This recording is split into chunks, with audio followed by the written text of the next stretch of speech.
They say it takes a village to raise a child, but in the case of Indianapolis teenager Sylvia Likens, it took a village to incite her gruesome death.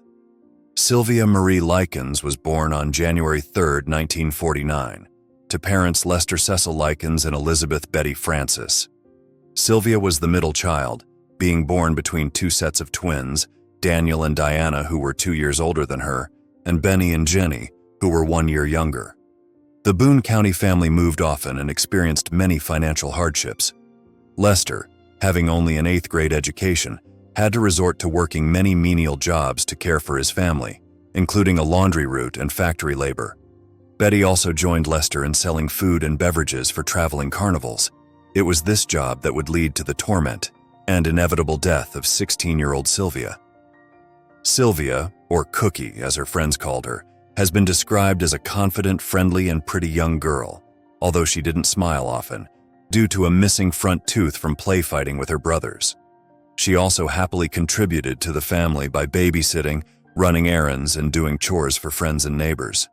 Sylvia also made it a point to take younger sister Jenny under her wing, as she suffered from polio, leaving her quite frail. Jenny's legs were especially affected by the disease, causing her to have a notable limp and forcing her to wear a steel brace on one leg. On July 3, 1965, their mother Betty was arrested and jailed for shoplifting, leaving Lester to fend for himself with the children. Older sister Diana was married and living on her own.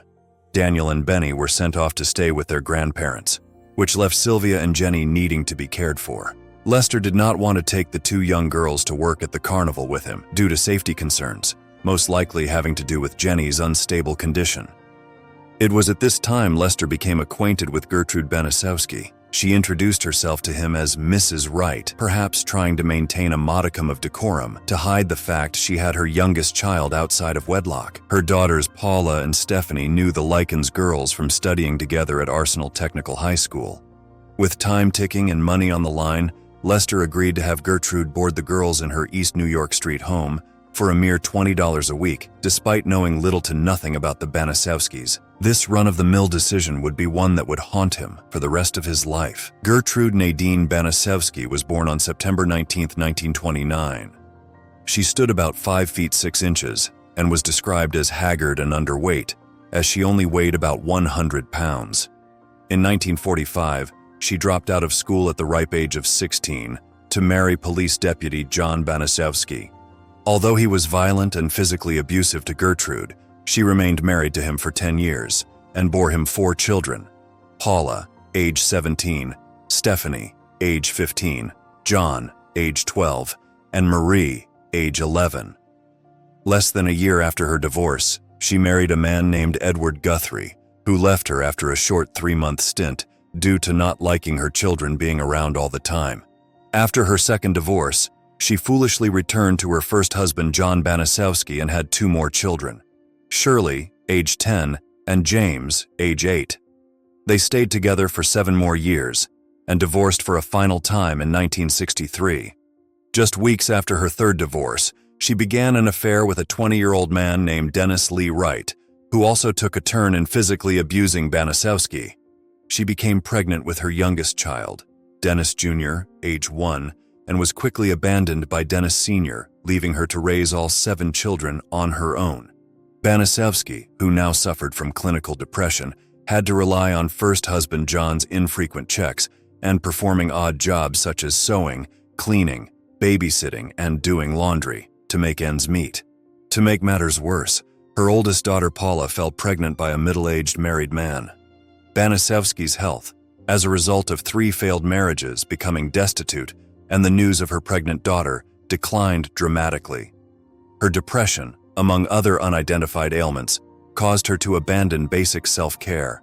Her hairline began to recede, her eyes grew sunken, and she now had an overall cadaverous appearance. In desperation for a caregiver, Lester Likens ignored her physical shortcomings. However, it was pure ignorance for him to not inspect the Baniszewski home, which was covered in layers of dirt and grime, missing a stove and microwave, had only enough eating utensils for 3 people, insufficient beds, and a pantry with only bread and crackers.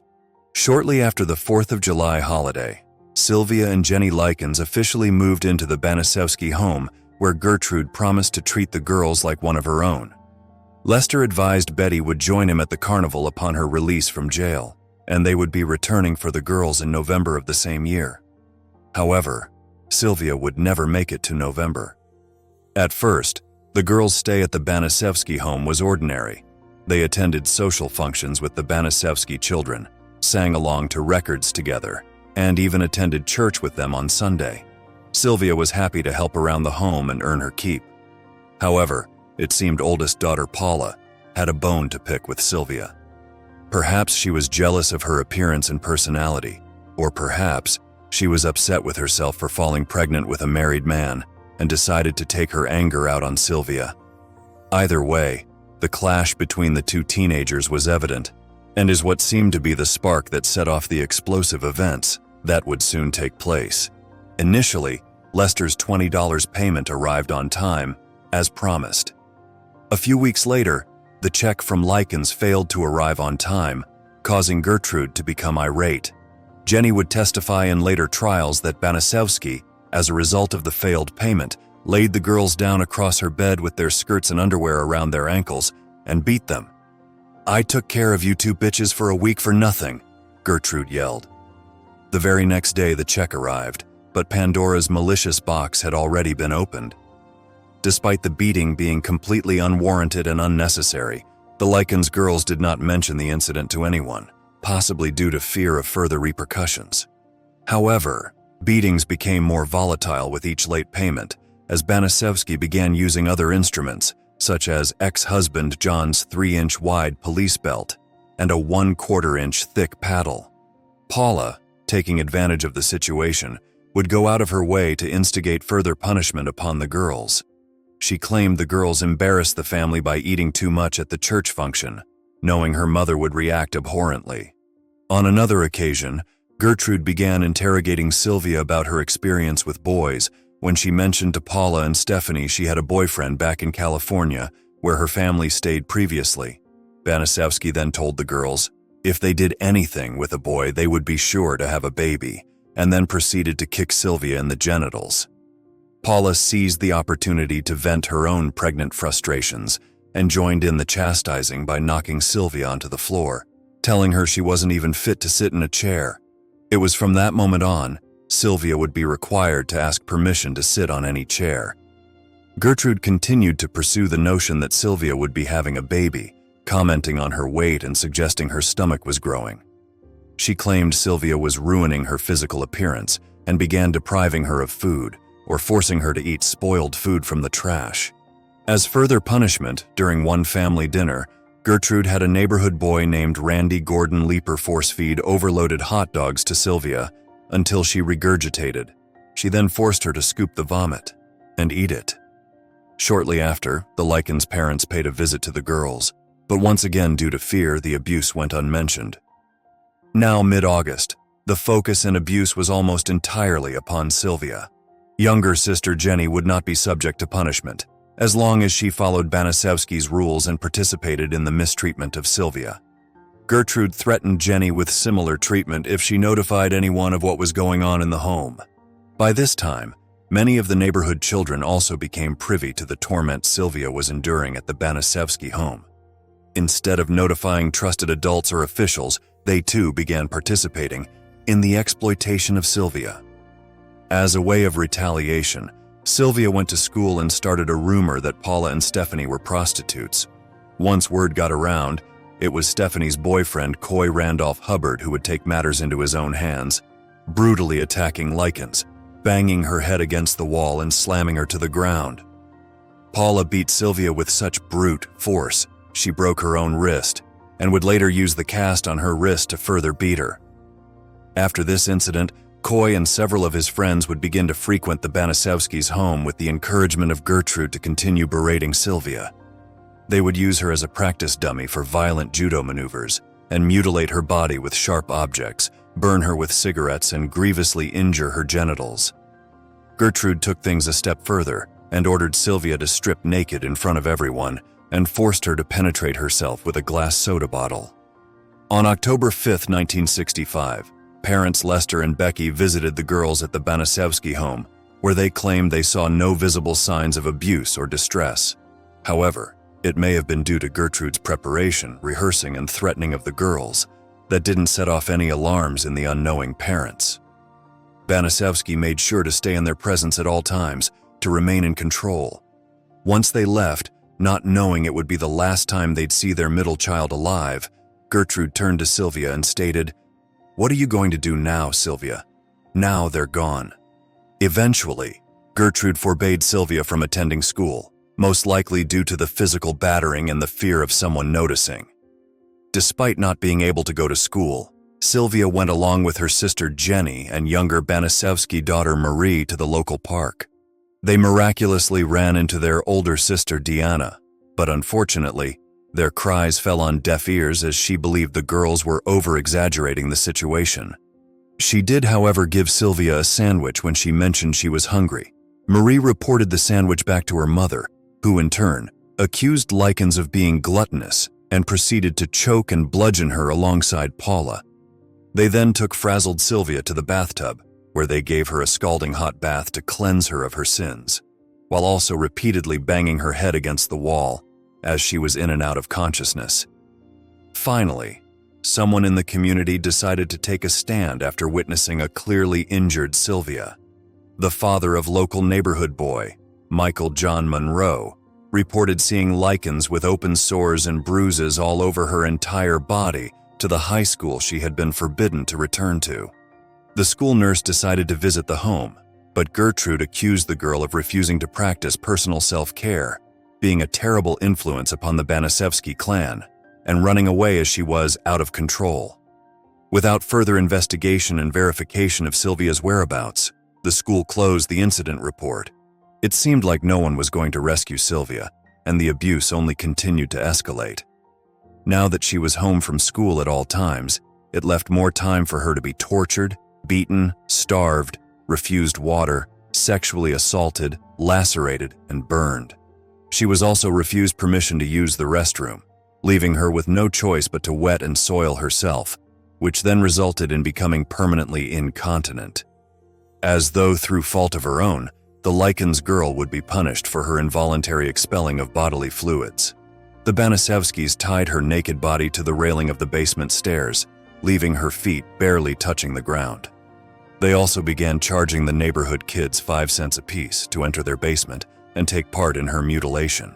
Once they were done with badgering Sylvia for the day, they would restrain, gag her, and give her more hot, scalding baths.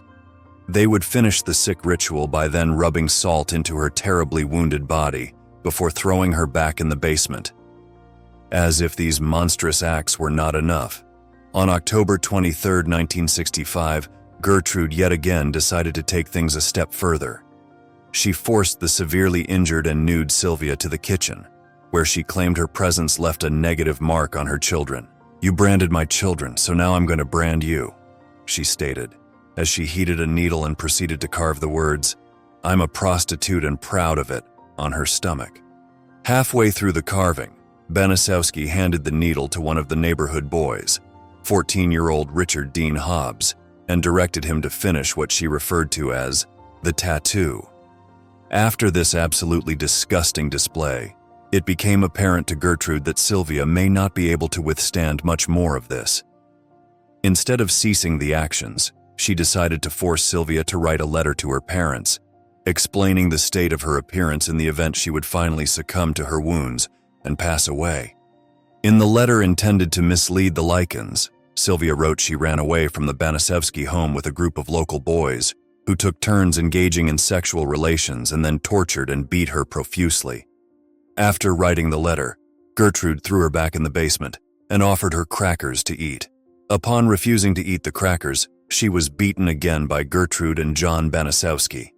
On October 25th, Sylvia overheard Gertrude and John discussing how they should get rid of her, for good. In a last-ditch attempt, Likens made her way to the front door to try and escape, but was quickly caught by Gertrude, who dragged the girl away from the front door. Coy Hubbard, who was present at the time, helped Gertrude beat Sylvia with a curtain rod until she was rendered unconscious and threw her back in the basement. Sylvia spent the majority of that evening yelling as loud as she could, so perhaps the neighbors would be alerted and either come to her rescue or contact the police, neither of which happened. On October 26, 1965, Sylvia Likens was completely incoherent, not being able to speak or move properly. Gertrude attempted to feed Likens, but threw her to the floor when she became frustrated with her lack of motor skills.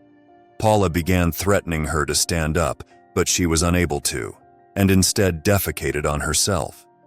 John Jr. decided to clean her by retrieving the garden hose and spraying her, while laughing. Likens began making her way to the basement stairs to escape, but collapsed before making it anywhere near the steps. Around 5:30 p.m., Richard Hobbs paid a visit to the basement and decided to help Stephanie Baniszewski take Sylvia a warm bath and dress her in new clothes as instructed by her mother. Instead of returning her to the basement, they laid her on a mattress in one of the bedrooms as Sylvia muttered her last words, "I wish Daddy was here." Stephanie attempted to give mouth-to-mouth resuscitation, despite Gertrude yelling that she was faking her death. She ran to her lifeless body, striking her over and over, yelling, "Faker, faker," in an attempt to wake her up. When she realized she was truly gone, she told Richard Hobbs to call the police from a local payphone.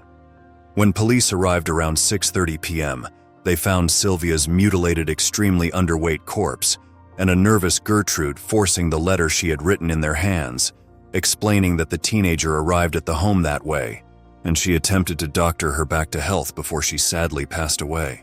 Jenny Likens whispered to one of the officers, "You get me out of here and I'll tell you everything." After hearing Jenny's story, police immediately arrested Gertrude, Paula, Stephanie, John Jr., Coy Hubbard, and Richard Hobbs on murder charges. All participants were held without bail pending trial. A few days later, on October 29th, 5 neighborhood children, Michael Monroe, Randy Lepper, Darlene McGuire, Judy Duke, and Anna Sisko, had also been arrested for participating in causing injury to Sylvia. However, the children were released to their parents under subpoena to appear as witnesses in the upcoming murder trial. Gertrude Baniszewski, oldest daughter, Paula, son, John Jr., Coy Hubbard, and Richard Hobbs were all tried and convicted. On May 19, 1966, Gertrude was found guilty of first-degree murder and sentenced to life in prison, despite trying to plead insanity. After serving only 19 years for her crime, Gertrude was released in December 1985. Paula was found guilty of second-degree murder and also sentenced to a life term at the Indiana Women's Prison, alongside her mother.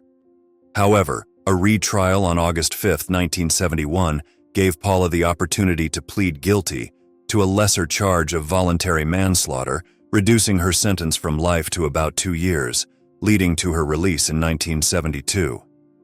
John, Hubbard, and Hobbs were found guilty of manslaughter and sentenced to 2 to 21 years, but were all released after only 2 years on February 27, 1968, for good behavior. It doesn't seem the punishments fit the crime, and the fact that not one of them completed their full sentence is utterly sickening. Sylvia Marie Likens was only in the Baniszewski household for a short 3 months, but an autopsy revealed over 150 wounds, including several burns, scald marks, eroded peeled skin, severe malnutrition, bruising, and extensive muscle and nerve damage. Her genitals were so poorly beaten, it was almost swollen shut.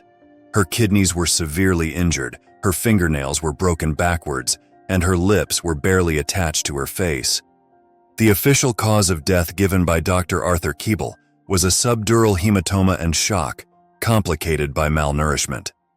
Sylvia's tragic death, though not justified through the futile time served by those charged, did have an impact on Indiana laws and laws across the nation that would save other children from experiencing the same fate. The Indiana-mandated reporter law states that all members of the public have a legal obligation to report any suspected abuse or neglect, and these allegations must be thoroughly investigated by officials. But what if people made the choice to stop matters before things escalated with Sylvia? What if officials didn't take Gertrude Baniszewski's word and looked more closely as to what was happening? What if neighbors didn't ignore Sylvia's cries for help? There are a myriad of what-ifs, but no question asked will bring back Sylvia. Her death will always be considered one of Indiana's most heinous crimes. If you enjoyed the video, hit the like button and share your thoughts, and don't forget to subscribe to the True Crime Collector for more.